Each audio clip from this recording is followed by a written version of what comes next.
Bannabyabufuzi bannamateeka n'abatunuulizi b'ensonga bakubaganya empawa ku nsala y'akakiiko k'ebyokulonda mwe Kawanda okululidde munnakibiina kye NUP Mathias Mulumba wa Lukagga abadde avuganya ku ky'obubaka bwa Busiro East. Olwaliro akakiiko k'ebyokulonda akakulirwa omulamuzi Simon Mugenyi Byabakama kawandudde Mathias wa Lukagga mu lwokaano olw'okuvuganya ku kifo ky'omubaka wa Paalamenti wa Busiro East nga kagamba nti obuyigirize obw'essaliro bwa siniya ey'omukaaga tabuweza. Mu kiwandiiko ekiteekeddwako mukono ssentebe w'akakiiko k'ebyokulonda Simon Mugenyi Byabakama nga yeesigama ku kwemulugunya okwassibwayo omulonzi w'omu Busiro East alaze nti ekiwandiiko wa Lukagga kye yakozesa okusunsulwa akakiiko k'ebyokulonda kyali kyayitako dda ennaku. Akakiiko k'ebyokulonda kalaze nti ebbaluwa yaweebwa wa Lukagga ku yunivasite oluvannyuma lw'okuyita ekibuuzo eky'okugezesa abantu abasomye obukulu.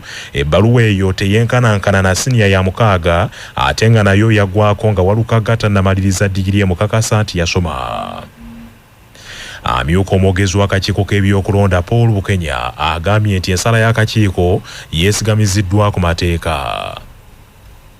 Tufulumiza ensalawo ku kwemulugunya okwatuleeterwa nga kuwakanya oba nga kusomoza okusunsulwamu kwa mwami wa Lukagga Mathias okwesimbawo ku kifo kya Member of Parliament owa Busiro East mu Wakiso District. Era oluvannyuma lw'okwetegereza n'okunoonyereza buli kyetaagisa okutunuulirwa, akakiiko ne kaba nga kafulumiza ensalawo yaako nti mu butuufu mwami wa Lukagga teyatuukiriza bisaanyizo bya kusunsulwamu nga candidate okuvuganya ku kifo kya Member of Parliament nga bakiragibwa oba nga bwekyetaagisa mu section ey'okuna akatundu akasooka kya aka Parliamentary Elections Act.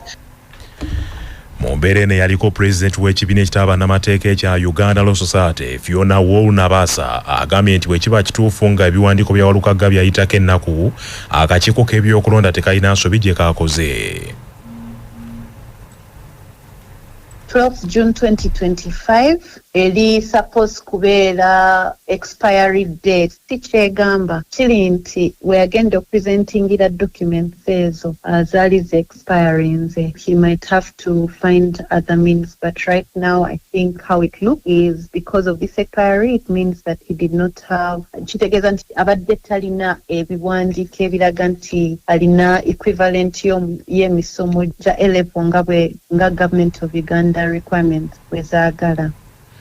Munnamateeka Kasimu Ssekalima yagambye nti akakiiko k'ebyokulonda ensonga zikeesigamyeko ziri mu mateeka ga byakulonda wabula nti wa Lukagga wa ddembe okujulira. Muri donosite eyo akawaayiro nnamba 9 kagamba nti omuntu yenna nga aweerebwa certificate emukkiriza okusoma nga mukulu, certificate eyo ekola mu bbanga lya myaka 2 wagiyitako ekwizinga oba erekera okubeera ey'amakulu eri oyo omuntu agikozesezza. Era akakiiko k'ebyokulonda kikasinzidde okubeera nga kadenominatinga Honorable Mathias wa Lukagga, naye mu mbeera y'emu wa Lukagga akyalinayo omukisa okubeera nga yeekubira enduulu kuba mu tteeka ebalonderamu ababaka ba Parliament oba Parliamentary Election egamba omuntu atamatidde na nsalawo y'akakiiko k'ebyokulonda ku musango ng'ogwo gwabya wa Lukagga waddembe okubeera nga yeekumuka. Ate munnamateeka Julius Semanda agambye nti wa Lukagga ddembe ly'okujulira. Kakati akakunizo kamukwatirawa agenda akozesa certificate ye weddeko nga 12 ogw'omukaaga 2025 ate agyewandiisizaako ng'ennaku z'omwezi 23 omwezi ogw'ekkumi mu mwaka guno 2025 ng'ababaka ba Parliament bakola ki? Beewandiisa. Naye ng'akimanyi bulungi nti bamugamba nti olupapula lw'ofunye lumala emyaka 2 obulamu bwalwo ne lw'expiringa. Kakati awo bano abamuwaabira kaako kokka ke beekwasa.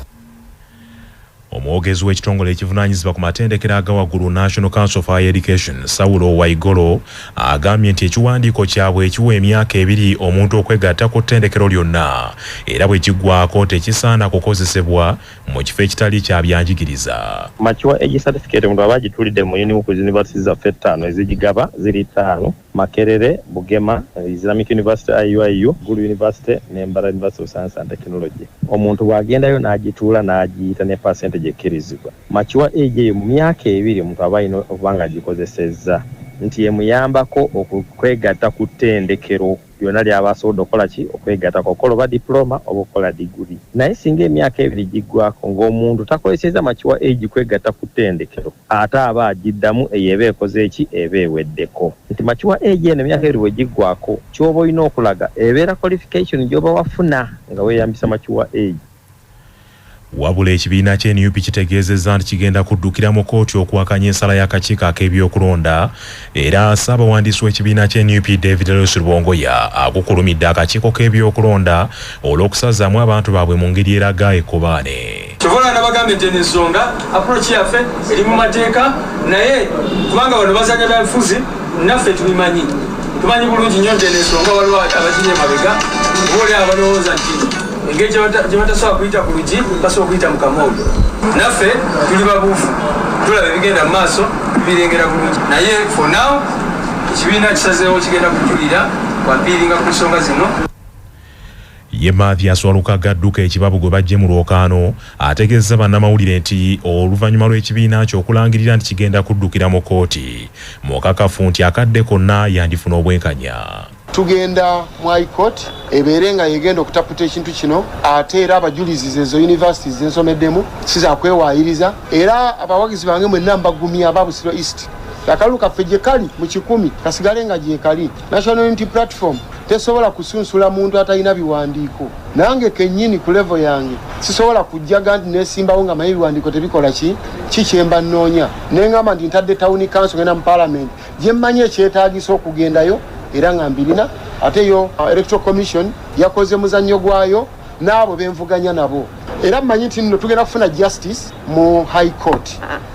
Libadde teriri busaano mbaka wa Paalamenti walw'emiyaga Theodore Ekikubo n'akukulumira akakiiko ak'ebyokulonda mu musango gwe yawaabira gwavuganya naye mu lwokaano mwonna NRM Brigadier General Emmanuel Rashande akakiiko k'ebyokulonda gwe kalese mu lwokaano ate nga ye Ekikubo alumiriza nti ebiwandiiko tabirina. Justice Byabakama akoze kinene nnyo okusaabulula ekinyusi kya Electoral Commission eneesaana ebeere Independent Electoral Commission ne Commission ezinira ku ntoli. Justice Byabakama yennyini yazzeemu ng'akola ruling ye mu nsonga ziffe ze tutaawaaba abantu be twawaabira baabano mu petition njirina bali abantu 3 aba General Ashandi naye ekyewuunyisa ate ye mu kwanukula kwe azzeemu abantu be tutamanyi bano bonna ani abateekamu. Ebyo nga bikyali bityo akotte bendera y'ekibiina ky'NRM okuvuganya ku bukulembeze bw'eggwanga Yoweri Kaguta Museveni tibwabulwa akomekereza kakuyege w'ebitundu by'e Rwenzori ne Tooro gyakuyegedde abalonzi mu lugendo olusembyeyo mu kibuga ky'Enjojo. Museveni asinziddeyo n'asuubiza abaayo nti alina enteekateeka ssejjoloola ez'okukulaakulanya ebyobulambuzi mu bitundu ebyo wamu n'okwongera okulwanyisa ebbula ly'emirimu okugaggawaza abantu n'okuzimba amakolero. Pulezidenti Yoweri Museveni bw'atyo ayolekedde ebitundu by'e Bunyoro gy'agenda okukuyega abalonzi. Asuubiza ng'asiibula ebbendobendo ly'e Tooro mu disitulikiti y'Ekyenjojo nti agenda kuzimba ekyuma ekijja ekirongoosa amata okugawongerako omutindo abalimi bongere okuganyulwa mu ntuuyo zaabwe. Ngenda kukola kyonna ekikusoboka okubatungira investors by industrial park. Eri ntaka gy'ekibira ebyo kati tujja kulyetegereza kurungi kibira kya mulingo ekyo kibira kya Ruhanga ninga kibira ky'abantu. Kibira kya Ruhanga ekyo kibira kya Ruhanga kimukyegendesereze bire bite bya karutusi ebyo byangu ekyo kibira kya Ruhanga kiyasimbire ekyo. Museveni era asuubiza nti agenda kuzimba enguudo okuli olwa Kyenjojo Kyegeegwa Mpala Bwizi n'oluva Fort Portal okudda Ekijura era n'asuubiza nti agenda kuyambako okukuba koolaasi enguudo eziwerako n'okusumusa amalwaliro agawerako. Ate omukulembeze w'ekibiina kya National Unity Platform NUP Robert Kyagulanyi Ssentamu olwaleero era atuuyanye oluvannyuma lw'okulemesebwa ab'ebyokwerinda okugenda mu disitulikiti zonna gy'abadde alina okukuba enkuŋŋaana ze.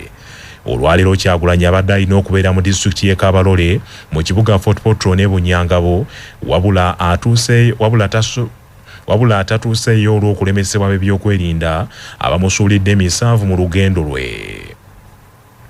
Ab'ebyokwerinda bategeeza nti Kyagulanyi gy'ayitidde si gy'abadde alina okuyitira nga beetaaga akiibirize.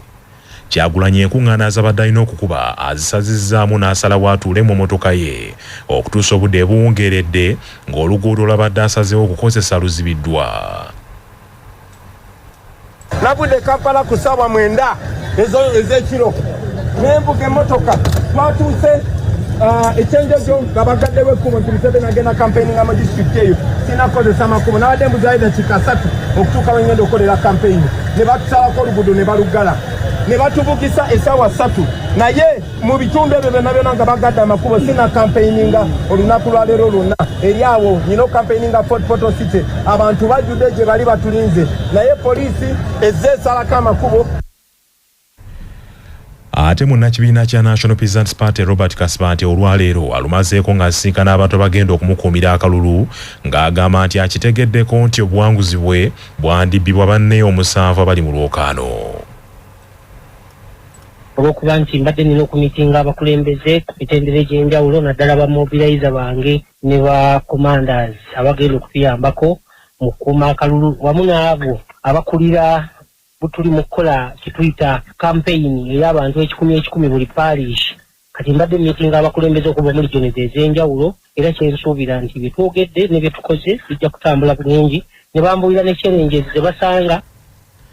Mu mbeera y'emu n'akwatidde ekibiina kya FDC bendera kuba Pulezidenti James Nathan Nandalama Fabi ategeezezza abantu mu disitulikiti y'e Kazo, Ibanda ne Kiruhura nti baba baagala okufunako ssente mu nsawo zaabwe ye yekka agenda okukibatuusaako.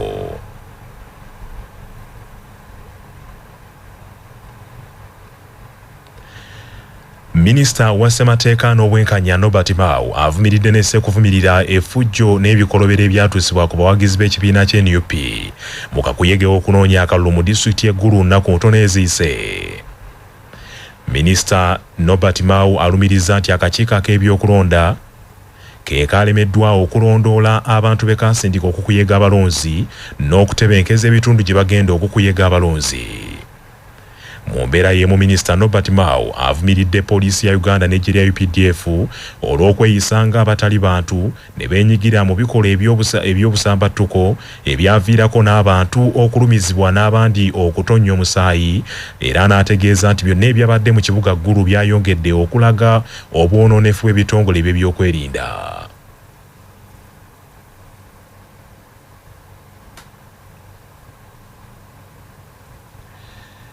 Minisita Norbert Mao ategeezezza nti byonna ebyalabiddwako mu kibuga Gulu byaswazizza nnyo eggwanga mu nsi ez'ebweru era n'asaba ebitongole by'ebyokwerinda byekomeko.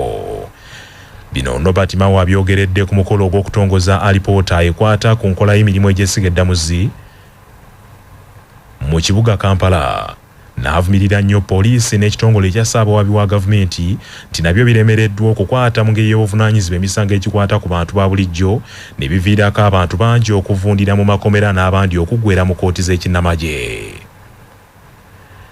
Norbert Mao ategeezezza nti emisango egivunaanibwa abantu ba bulijjo egikyali mu kkooti y'ekinnamagye gyongera okwoleka nti waliwo obukuubagano era waliwo omwato ogw'amaanyi wakati w'abantu ba bulijjo n'essiga eddamuzi kubanga abantu ba bulijjo kyalagirwa dda nti tebalina kuwozesebwa mu kkooti z'ekinnamagye.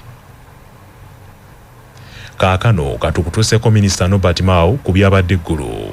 Omuntu olina kumumatiza oba olemereddwa okumumatiza ojja kulinda mu kalulu akaddako naye toyinza gamba nti olw'okuba omuntu takanyiza naawe oba ebirowoozo byo tabiwagidde ng'oddaawo okumukuba bukubi. N'olwekyo nkubiriza akakiiko k'ebyokulonda era nayogedde nabo gamba tegeeza nti bakulembere ate n'ekirala n'abali mu kuvuganya n'ebibiina bye bakulembera balina okumanya nti tewali ali waggulu w'amateeka. Bwe tubanga tetwagala basiviyani bagende mu kkooti y'amagye tulina okwongeramu amaanyi okulaba nga kkooti zino eza siviyani zikola mu bwangu. Ate kyewuunyisa mu bifo ebimu ng'e wogenda ne weebuuza ku batuuze beeyo ku akawewo ke bafuna kati olw'okubanga kkooti y'amagye eyingiddemu ku nsonga z'abano ababbi b'ente abakozesa emmundu abakola obutujju e Karamoja. Ate osanga ng'abantu ate basanyufu. Nobert Mawera alabudde n'omusuubuzi w'omu Kampala Hamis Kigundu nti akomye okwekwekanga mu biragiro by'omukulembeze w'eggwanga mu bbaluwa z'awandiika olwo n'akola ebimenya amateeka. Mawa ategeezezza nti ebiragiro bya pulezidenti wadde ebiba bikulu naye kirungi nnyo okubissa mu nkola nga bagondera amateeka okwewala obukuubagano.